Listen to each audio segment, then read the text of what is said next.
Assalamu alaikum. Welcome to another new analysis video. As you are surely aware, right after the market opened today, gold created a significant gap, and by doing so, it set a new record high price, reaching up to $2,490.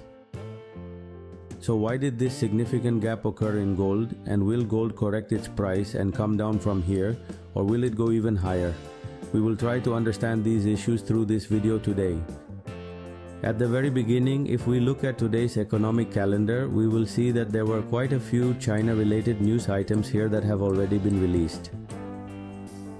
And in the New York session, we will get the news about CAD's inflation rate today, and there are also several CPI data releases which we will receive during the New York session. However, the interesting thing is that there are no significant news releases for the dollar index today. Even so, these CAD news events could have some impact on gold. Actually, we will understand that better at that time. Based on how gold moves in response to these news events, or depending on what kind of data comes out in the news, we can discuss further later.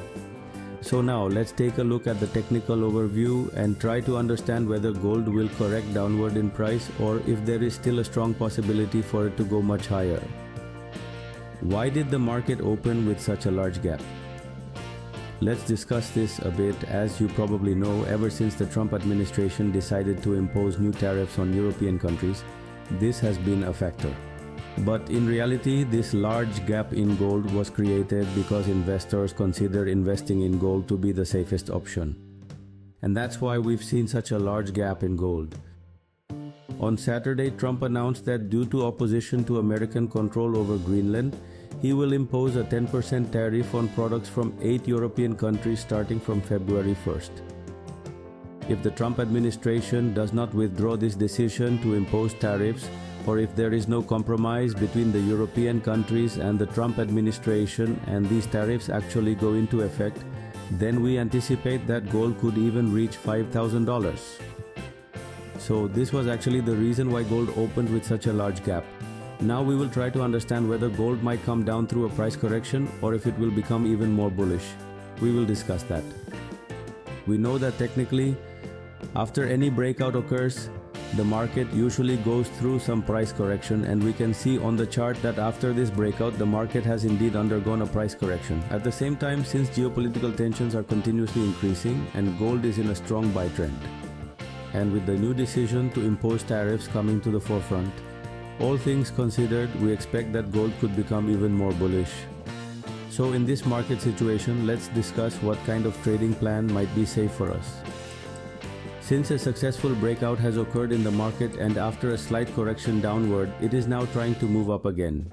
Considering the political situation as well, we believe that staying on the buy side of gold today is still the safer option. In this situation, let's discuss from which points we can open a buy position. Given where the market is right now, we can open a buy trade from here. If for any reason this buy trade goes into a loss, we can open another buy position around the $40,640 level. And we can set the stop loss for all of these buy trades around the $40,620 level. At the same time, we anticipate that initially the market could go up to $40,690. If, for any reason, this resistance zone is broken, then we might see gold between $47.20 and $40,725. So, this was our brief trading plan. We hope you will manage your trades nicely according to this plan. With that expectation, we take our leave. Allah Hafiz.